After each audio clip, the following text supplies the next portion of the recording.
तो आप सभी को नमस्ते प्रणाम। मैं आपका अपना ठाकुर प्रखर सिंह और रात के 10 बज चुके हैं और कहानी का जो सिलसिला है बदस्तूर जारी है। हरियाणा में एक जगह लगती है सिरसा, और इसी सिरसा में एक शख्स रहा करता था। उम्र बामुश्किल 30 साल और नाम इसका इंद्रपाल था। 30 साल की उम्र, पढ़ा लिखा चूंकि था नहीं ज़्यादा, तो वहीं पर रह के छोटी मोटी नौकरी करता। शादी हुई नहीं थी, लिहाजा परिवार की भी कोई खास जिम्मेदारी थी नहीं। थोड़े बहुत पैसे इधर उधर से कमा लेता, उससे अपना खर्च चलाता। बाकी घर परिवार वाले भी ठीक ठाक तरीके से इंद्रपाल के साथ रहा करते। तमाम चीज़ें बिल्कुल ठीक चल रही थी। लेकिन इसी दौरान इंद्रपाल देखता है कि उसके घर से थोड़ी दूर पे एक महिला रहा करती थी। उस महिला के हस्बैंड की डेथ हो गई थी कुछ साल पहले, और गोद में एक छोटी सी बच्ची थी। अब ये चीज़ जब इंद्रपाल देखता तो उसे बड़ा बुरा लगता उस महिला के लिए कि इतनी सी उम्र और इसी उम्र में बेचारी विधवा हो गई और गोद में एक बिटिया की जिम्मेदारी है। तो कैसे उसको पढ़ाएगी लिखाएगी, फिर आने वाले टाइम में कैसे शादी करेगी। अब कहने को तो बेटा बेटी एक बराबर है, लेकिन ये चीज़ें कहने में ही अच्छी लगती हैं। अगर बेटा होता तो शायद बड़ा होकर मेहनत मजदूरी करता, लेकिन आप बिटिया को हर जगह भेज भी नहीं सकते मेहनत मजदूरी करने के लिए। हर जगह से उस हिसाब से काम पे भी नहीं लगा सकते। 20 तरह की चीज़ें होती हैं, 20 तरह की बातें होती हैं। तो ये तमाम चीज़ें जब इंद्रपाल देखता और उस महिला को ऑब्ज़र्व करता तो उसे बड़ा बुरा लगता कि बेचारी की ज़िंदगी बर्बाद हो गई। पति की डेथ हो गई, अभी उम्र ही क्या है, गोद में एक बेटी है। फिर धीरे धीरे उसे हमदर्दी हुई। उसने सोचा कि चलो एक बार बात करके देखें कि कैसा लगता है उसे उसकी इस लाइफ के बारे में। इंद्रपाल जाता है, जाने के बाद उस महिला से उसका नाम पूछता, कहता है कि आपका क्या नाम है। महिला अपना नाम शशि बताती है। इंद्रपाल उससे उसकी ज़िंदगी के बारे में पूछता है। शशि अपनी ज़िंदगी के बारे में बताती है कि कैसे उसकी ज़िंदगी पूरी तरह दूभर हो गई है। पति की डेथ के बाद उसकी ज़िंदगी उस हिसाब से चल नहीं रही। तमाम लोग तमाम तरह के ताने देते हैं। अब ये तमाम चीज़ इंद्रपाल जब सुनता है, सुनने के बाद उसे बड़ा बुरा लगता है कि समाज किस कदर लोगों को जीने नहीं देता, कि हिसाब से समाज के ताने एक महिला को अंदर ही अंदर खा रहे हैं। उसके बाद इंद्रपाल अपना नंबर दे देता है और कहता है कि आपको कोई दिक्कत हो, कोई परेशानी हो तो मुझे बताना। महिला भी बड़ी खुशी मन से नंबर लेती। उसे भी लगता है कि इस मतलबी दुनिया में कोई तो अपना है जो साथ दे रहा। नंबर लेने के बाद महिला अपने घर आ जाती है, इधर इंद्रपाल अपने घर आ जाता है। बात आई गई हो जाती है। उस टाइम बाद फिर दोनों मिलते हैं। मिलने के बाद फिर बातचीत होती है। फिर इस इंद्रपाल के मुंह से निकल भी जाता है कि मैंने तुमको नंबर दिया था कि तुम फ़ोन मैसेज करोगे और तुमने किया नहीं, मैं वेट कर रहा था। अब महिला भी कहती है कि अच्छा ठीक है, मैं घर जाऊंगी तो आपको फ़ोन करूंगी। इसके बाद इंद्रपाल अपने घर पे, महिला अपने घर पे। शाम होती है। शाम होने के बाद महिला का फ़ोन आता है। फ़ोन करने के बाद इंद्रपाल से वो महिला कहती है कि मैं बाज़ार जा रही हूँ और आपको कोई काम हो या फिर अगर आप मुझसे मिलना चाहें तो बाज़ार में आप मुझसे मिल सकते हैं। इंद्रपाल ये बात सुनता है। सुनने के बाद बेहद खुशी मन से बाज़ार की तरफ रवाना होता है। रवाना होने के बाद फिर दोनों बाज़ार में मिलते हैं। मिलने के बाद कुछ देर एक दूसरे के साथ वक्त गुजारते हैं। वक्त गुजारने के बाद महिला अपने घर पे, इंद्रपाल अपने घर पे। लगातार ये मिलने का सिलसिला यूँ ही चलता रहा और धीरे धीरे इंद्रपाल भी उस महिला के प्रति आकर्षित होने लगा और वो महिला भी अब इंद्रपाल को पसंद करने लगी। इसके बाद दोनों के बीच घंटों घंटों बातें होने लगी। फ़ोन पे बात हो, व्हाट्सएप पे मैसेज हो, वीडियो कॉल हो, मिलने जुलने का बहाना भी एक दूसरे से दोनों निकालने लगे। एक दिन हिम्मत करके इंद्रपाल ने सोचा कि चलो अपने मन की बात उस महिला को बताएं और देखें कि क्या रिएक्शन है उसका। इंद्रपाल ने हिम्मत करने के बाद उस महिला से इंद्रपाल कहता है कि देखो, मैं तुम्हें पसंद करता हूँ और तुमसे शादी करना चाहता हूँ और मुझे तुम्हारी ये विधवा वाली ज़िंदगी देखी नहीं जा रही। मैं चाह रहा हूँ कि तुम मुझसे शादी कर लो और फिर हम दोनों अपनी ज़िंदगी की एक नई शुरुआत करें।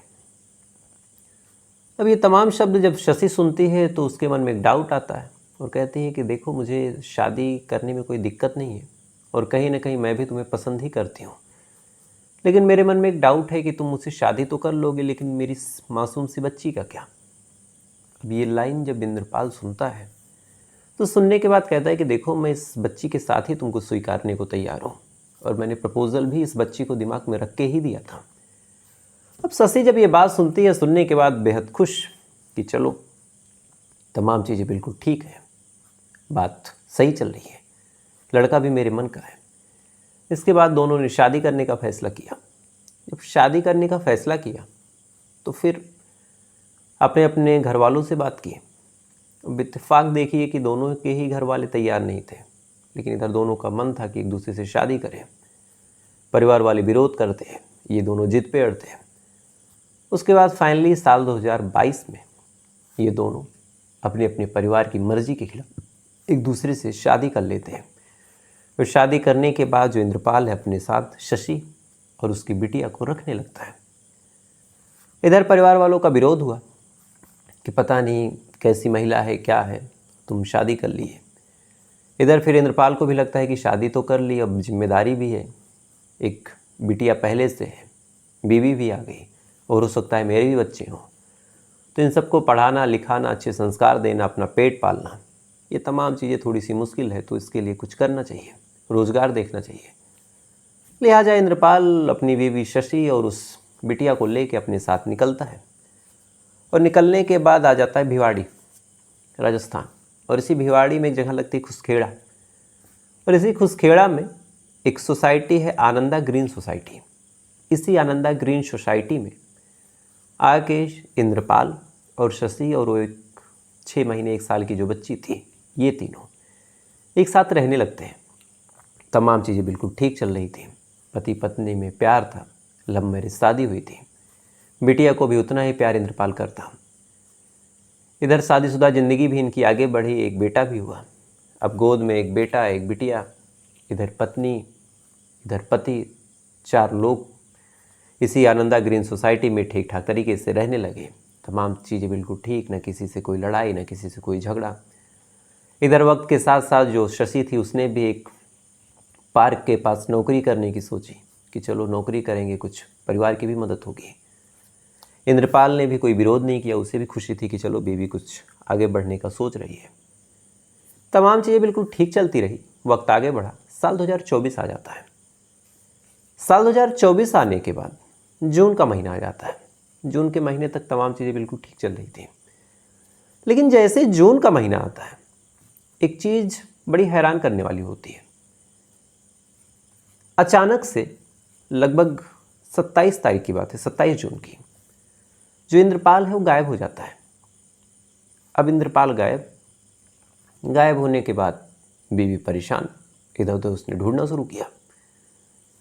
तमाम दोस्तों से भी बताया कि भाई वो गायब है, तो क्यों गायब है। अब ये तमाम चीज़ें, इधर पत्नी परेशान, इधर उसको खोजा जा रहा, कहीं खोज खबर मिली नहीं। इसी दौरान एक और चीज़ हुई। एक दिन बाद एक जगह लगती है तिजारा। इसी तिजारा में एक डेड बॉडी मिलती है। अब जैसी डेड बॉडी मिली, डेड बॉडी को पुलिस वालों ने रिकवर किया। रिकवर करने के बाद उसके बारे में पुलिस वाले पता करते हैं। चूँकि वहाँ पे एक गाड़ी भी मिली थी तो गाड़ी के नंबर को चेक किया, साथ ही सीसीटीवी कैमरे वगैरह खंगाले। तो इन तमाम डॉक्यूमेंट से पता चल रहा है कि ये गाड़ी और ये लाश इंद्रपाल की है। अब अचानक से जब इंद्रपाल की लाश मिली, पुलिस वालों ने भी सोचा कि भाई इस तरह से लाश क्यों मिली। साथ ही पत्नी को कांटेक्ट किया कि भाई इंद्रपाल की डेथ हो गई। पत्नी बताती है कि साहब मैं तो 2 दिन से खोज रही थी। इधर जब लाश पत्नी को मिली, पत्नी का रो रो के बुरा हाल, बच्चे अलग रो रहे थे। अब पुलिस वाले कत्ल का मुकदमा दर्ज करते हैं। मुकदमा दर्ज करने के बाद जांच पड़ताल शुरू करते हैं। अब जब जांच पड़ताल शुरू करते हैं तो जांच पड़ताल में भी अब कुछ खास कामयाबी पुलिस वालों को मिल नहीं रही थी, क्योंकि किसी के पास कोई मोटिव नहीं था। पति पत्नी के बारे में पता किया तो पता चला कोई लड़ाई झगड़ा था नहीं। जांच पड़ताल चलती रही, तफ्तीश चलती रही। इधर बॉडी का पोस्टमार्टम हुआ। पोस्टमार्टम में भी कत्ल की पुष्टि हुई, साथ ही और चीज़ें हुई। वहाँ से भी कुछ खास मामला निकला नहीं। कॉल डिटेल निकाली, उससे भी कुछ नहीं। यानी जांच पड़ताल होती रही, तफ्तीश होती रही, पुलिस वालों के हाथ खाली थे। थोड़ा वक्त गुजरता है। थोड़ा वक्त गुजरने के बाद पुलिस वालों ने कहा कि चलो एक काम करते हैं, थोड़ा सा मियाँ बीवी के बारे में कैसे रिश्ते थे और कैसा चरित्र था, थोड़ा ये भी पता कर लेते हैं। लिहाजा पुलिस वालों ने जब चरित्र के बारे में पता किया तब कुछ और जानकारियाँ मिली। जब कुछ और जानकारियाँ मिली तब पुलिस वालों ने 3 लोगों को एक साथ गिरफ्तार किया। एक का नाम था बालाकांत, दूसरे का नाम था कुलदीप और तीसरी यही शशि, इंद्रपाल की बीवी। तीनों को पुलिस वालों ने गिरफ्तार कर लिया। जब गिरफ्तार किया, गिरफ्तार करने के बाद पूछताछ करी और कहा कि तुमने मर्डर किया है। इन तीनों ने पहले इनकार किया। जब इनकार किया उसके बाद पुलिस वाले अपने पुलिसिया अंदाज पे आते हैं। जब पुलिसिया अंदाज पे आते हैं तब ये तीनों अपना मुंह खोलते हैं और एक ऐसी कहानी सुनाते हैं जिसे सुनने के बाद शायद आज आपकी इंसानियत, मानवता और तमाम चीज़ों पे भरोसा उठ जाएगा।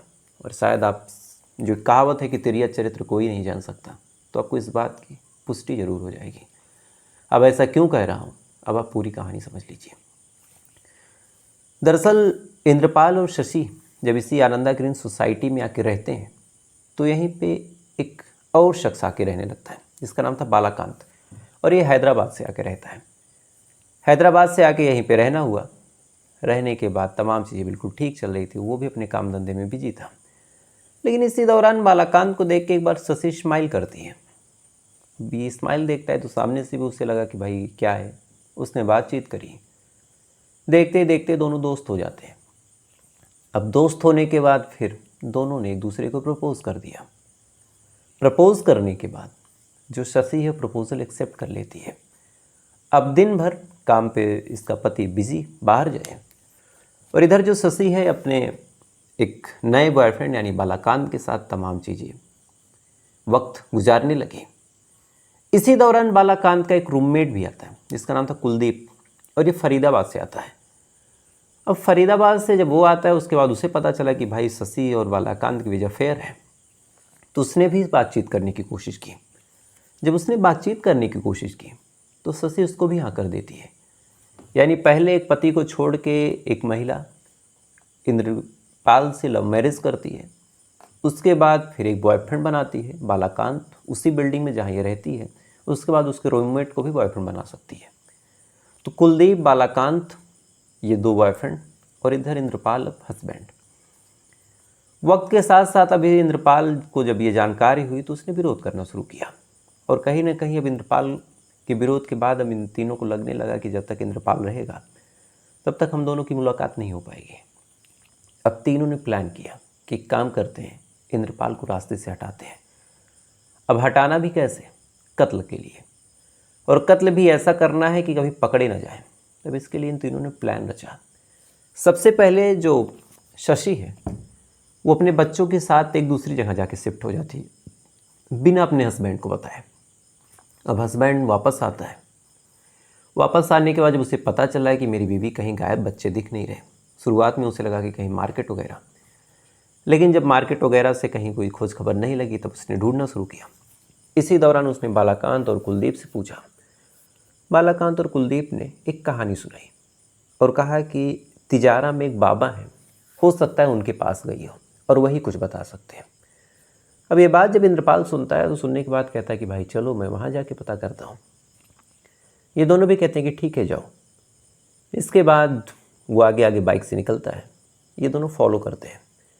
फॉलो करने के बाद तिजारा में जब पहुँचते हैं, पहुँचने के बाद वहाँ पे एक सुनसान जगह जब देखते हैं तब इसको बुलाते हैं, और बुलाने के बाद वहाँ पे गला घोट के इसकी जान ले लेते हैं।